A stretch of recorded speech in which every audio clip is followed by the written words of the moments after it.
All right, guys, we're here with Nico, and we've brought our Hellcat blower to FAS Motorsports. So we're going to go through it. We're going to show you guys all the upgrades that we're going to do to the 2.4, but let me flip this around, and the expert's going to start talking. All right, so John brought us two different blowers.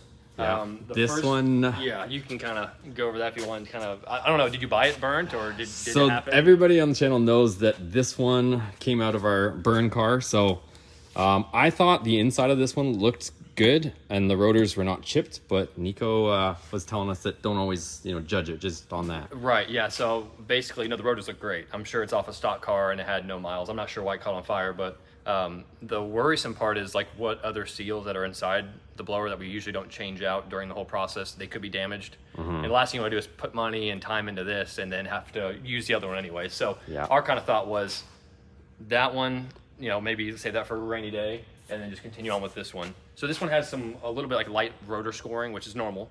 But yeah, I mean, otherwise it's ready to go. It's already painted black, so it kind of saves us some time too. And yeah, I think it has no problem moving forward with that one. But yeah, that one just has, the burnt one just has too many. Show it to him a little bit? Yeah, it just has too many question marks really. Like, so this one obviously got some heat and he can explain more, but like, yeah, there's seals and stuff in here that melted that would almost never melt. Right, yeah, I mean, yes, some of this rubber is rated for, hundreds of degrees, like 300-400 degrees, and it's completely melted. Obviously these ones are smashed against the lid when you tighten it down, so it's got an anti-vibration piece. So they already had like some pressure on them, so maybe that's why they melted easier. But yeah, there's some seals in the back of the blower that are questionable because we don't really know how hot it got. It could have been 300, 400, 500 degrees. It's hard to tell. Yeah. But yeah, no, John's absolutely right. The rotors look like they're basically untouched. It's like it still has a stock pulley on it. It's probably was on a stock car its whole life. It spins nice and crisp. It just would need a lot of love. It would need basically like a full overhaul and maybe some more just to make sure it's good. So yeah, I mean, when we have another good candidate, might as well just stick with this one. So we're gonna talk about, I guess, this is the other blower that I had. Somebody's been in here porting it. Nico can talk a little bit about what his assessment is, whether it's any good of porting, but somebody's, done some stuff to this, but we're gonna take it above and beyond where it's at right now. Yeah, so basically, when you're just first looking at it, yeah, the bearing plate's ported, and it's a significant gain over stock just by looking at it. The finish of the porting is not, you can see it's still scratchy, didn't get smooth polish, polish finish, but no, I mean, it's fine. I mean, you can kind of compare it to a factory bearing plate. Obviously all the, knife edges and it was smoothed out and some material was removed. So, I mean, whoever did that did a fine job. That's going to yield some decent performance gains. And then same with the snout here, whoever ported the snout kind of was headed in the right direction. Just, just so many hours go into these to get them right, probably 4 hours per snout start to finish. So it does take a while. So it's kind of switching gears here. So this is what we're going to be putting in this black blower. So this is the race billet bearing plate. And you kind of, I'll set that up for you. And then we can kind of sit a stock one next to it. Jeez, look at the difference there. Yep, so we actually fully remove this piece here, as you can see, which is not needed for structure, which is all it's really meant for. We've completely redesigned this top part to where it's, as knife, it still has to guide the air in the right directions, but it's as smooth and as, precision made as possible, basically. So it's still gonna divide your air and put it in both sides of the rotors, but, skinny up as much as possible by also still retaining that strength. Because, on billet material, there's no voids like there is in cast, because this is basically like a sponge, there's a bunch of air holes and everything in it, so it's not very structurally sound. This you can get away with taking away a lot more material, but still having a stronger product. So that's what we've got going on here. And even for somebody that doesn't know exactly what billet is, obviously, this started off as a solid chunk of aluminum. Correct. And they've milled it down to this. So that's why he's saying you can get away with smaller, would you call these bridges, I guess? We call them bearing plate legs. I'm not even sure. Bearing legs, I'm not sure what the actual term of them should be, but we just call them bearing legs, because basically what it does is just make sure this point does not move at all, because the last thing you want is you to be wide open throttle, and for some reason this to shift just a small amount will cause destruction, Yeah, because the blower at full spin, making 1,000 horsepower in this blower is gonna be spinning like 22,000 RPM, you know, at redline. So. And this is, for people that don't know, this is holding the front of your rotors Correct. in place. Yep. So like you're saying, if these move at all or shift, It could be catastrophic. Game over, right? Yeah. Some will lock up and the car will die, or some will completely come apart in dramatic fashion. You know, through some chunks will go through your hood. You know, and I mean, we've seen, you know, some videos of some crazy stuff happening. So obviously we don't want that to happen. So we've kind of worked with you on what kind of pulley you're going to be running. So this is our other product. So all of our products, all of our services we do in house. So you know, anything that is machine related, we do at our machine shop in Indiana. You know, even tuning stuff. You know, Drew does all of our tuning. All the builds are done in house, engine builds, all that stuff. So I think we're kind of the only company that can do all that. You know, drop your car off and have the blower ported, not to be sent out. Yeah. Car can be tuned, all that good stuff, right? So this is the pulley kit that we make. You know, so it's a stainless hub, you know, aluminum ring, you know, stainless bolts, all that. So we've been making these for, I mean, since 2015 almost. So we got that. And then, Yep. so for people that don't know, so once you change this, you're going to take off the stock one. And if we look at a stock one, it's a clutch setup, Correct. but you cannot, it's a fixed pulley size. Right. Whereas you put on their hub, and then I don't know what sizes you are, like the smallest to the biggest, right? So we offer a 2.4, that all can go on the same hub. We offer a 2.4 all the way to a 310. Okay. So, and this is a 295. So 2.4? I think that's the 2.4. smallest. Yeah, so back early on, people were not wanting to change the lower pulleys as much, you know. Yeah. And they're like, oh, I can just put a 2.4 on top, you know, and still make 21 pounds of boost with a 2.4 only, you know, and stock lower. Which is true, but then you got a problem with belt wrap, you know. Yeah. You know, if you go with a really small upper pulley, you have to compensate with a really big, you know, adjustable idler. Yeah. But then that puts more stress on the snout, which puts more stress on the blower, and then you just start having a lot of issues with blower bearings. So really, kind of where you're going, I'm not sure if you've talked about on your channel what.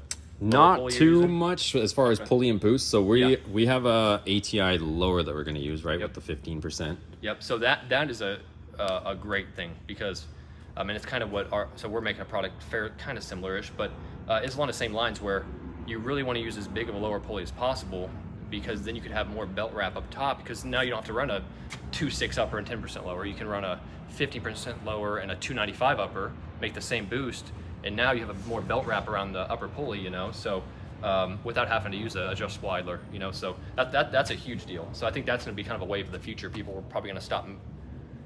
A lot of high horsepower guys are going to stop using, you know, the 10%, and probably move to the larger percentage lower pulleys. At least it would make sense to.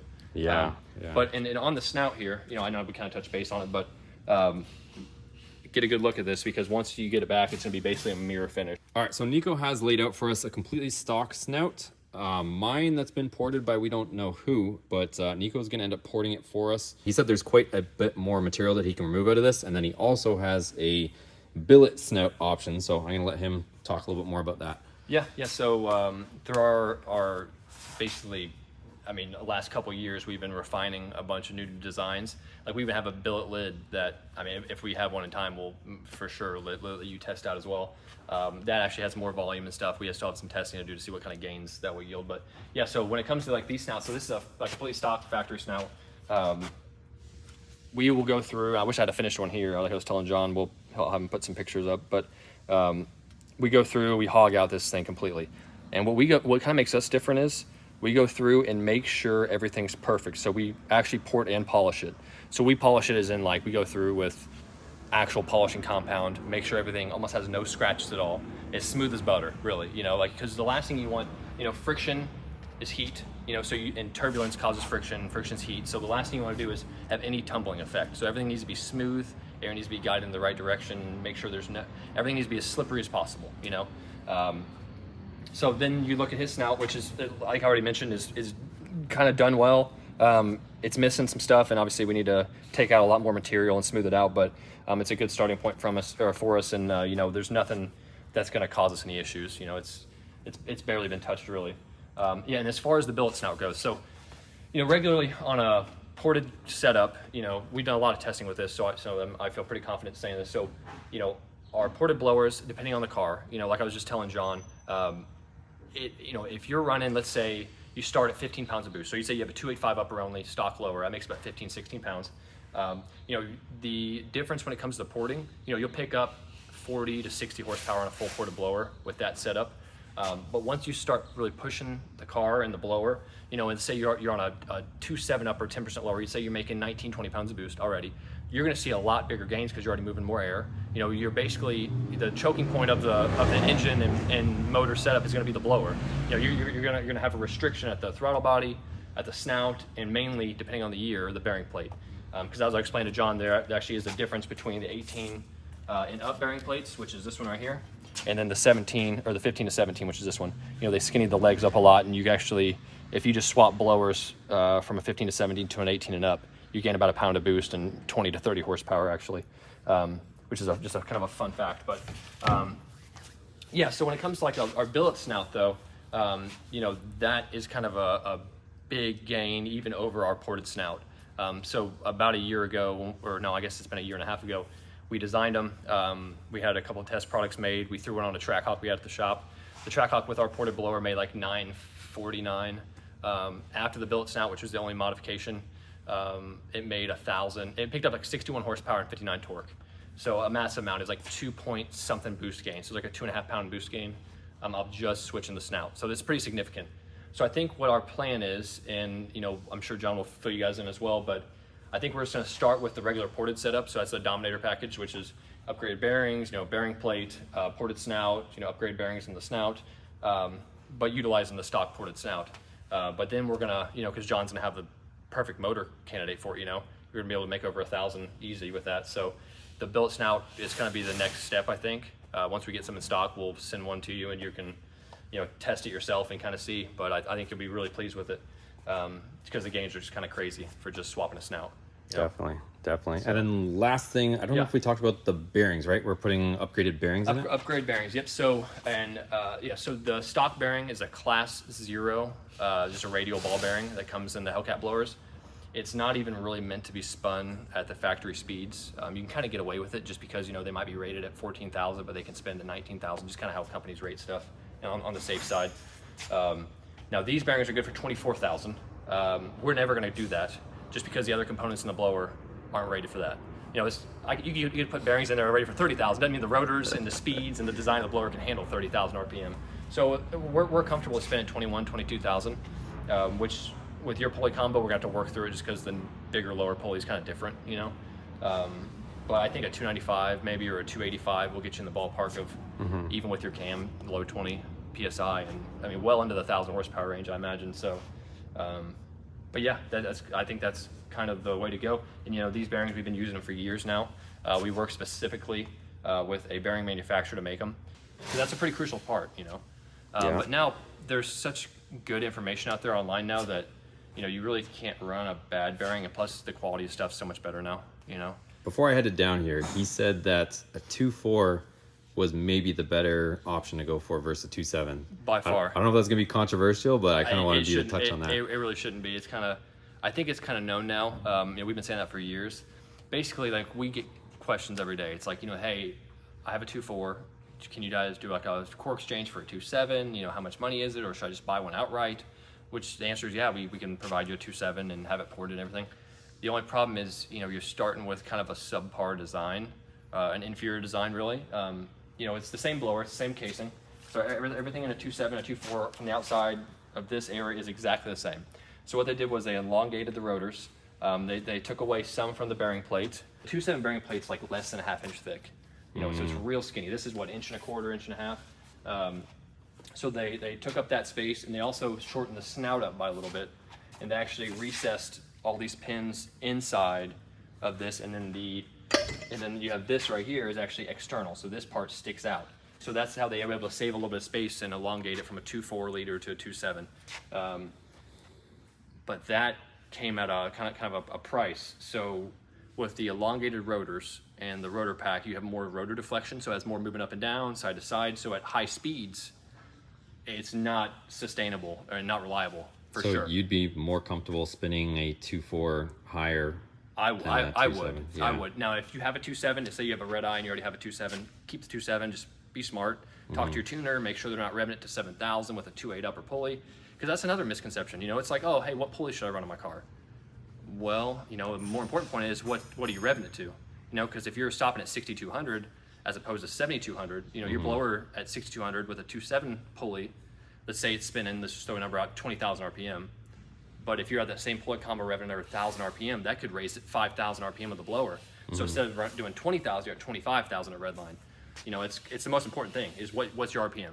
You know, because, you know, if you're really wanting to rev the car out, back the pulley size down a little bit, go to like a 2.8 instead of a 2.7, you know, then you can squeeze another 500 RPM out of it, you know. So yeah, that's a super, super crucial part of it. And, you know, the 2.7 otherwise makes overall way more torque than a 2.4. You know, we see a 50 to 60 torque spread if you compare it apples to apples. You know, so like, just to give you an example, like my old black car made 1,015 and like 960 torque, I think. But on the same boost on a redeye, made the exact same horsepower. I think it made like a horsepower more, like 1,016, but it made 1,012 torque. So you're seeing a massive spread in torque differences there. So I mean, if you already have a 2.7, you know, just be smart with it. Just, you know, because you don't need the smallest pulley possible to make power, you know, because once you get to a certain point too, you'll start having heat issues. You know, your car stop pulling timing. You know, you'll get your intercooled temp. Your intercooler temp will be high, or your manifold temp, and both of those will, you know, you'll start having timing pulled after like 140 degree intercooler temps. So you'd be fighting yourself at that point. So you might have a little bit of, you know, you might make a lot of power off the hit, but 1 gear in, 2 gears in, you're gonna start losing 50 horsepower. You know, you start losing 1 degree of timing, then 2, then 3. Then my old black car, I remember, I mean, when we were really spinning it with no ice box, no chiller, this is like 3-4 years ago. I mean, I think we were down like 8 degrees by the finish line at the quarter mile. So we were probably down, you know, 100 and something horsepower, you know, so you don't want to fight yourself like that. Even with, you know, a chiller or a really good ice tank with a lot of ice, you know, you still got to keep those, you know, reasonable, you know, pulley combinations, because you'll still burn yourself. Well, what we're going to do, you guys, is you guys see the stuff before. Go hit up FAS Motorsports. I'll link them down below, as well as you can see there. They're on all social media, Instagram, Facebook, all that stuff. But I'm going to follow up with you guys when we come back to pick this up when she's fully ported and ready to go. And also, like I said, if you guys are interested in this kind of stuff, you can hit up Nico, like I said, on his social. But I will probably be trying the billet one at some point later in the future. So I think you have to. Yeah, if you guys are interested in this, we got a fully built motor if you guys haven't seen those videos yet. But we're going to be adding as much air as we possibly can with this 2.4, and we'll see how she does. So thanks, Nico. Like I said, we'll follow up with you guys. Subscribe if you guys want to see the update on this, and I'll catch you guys in the next one.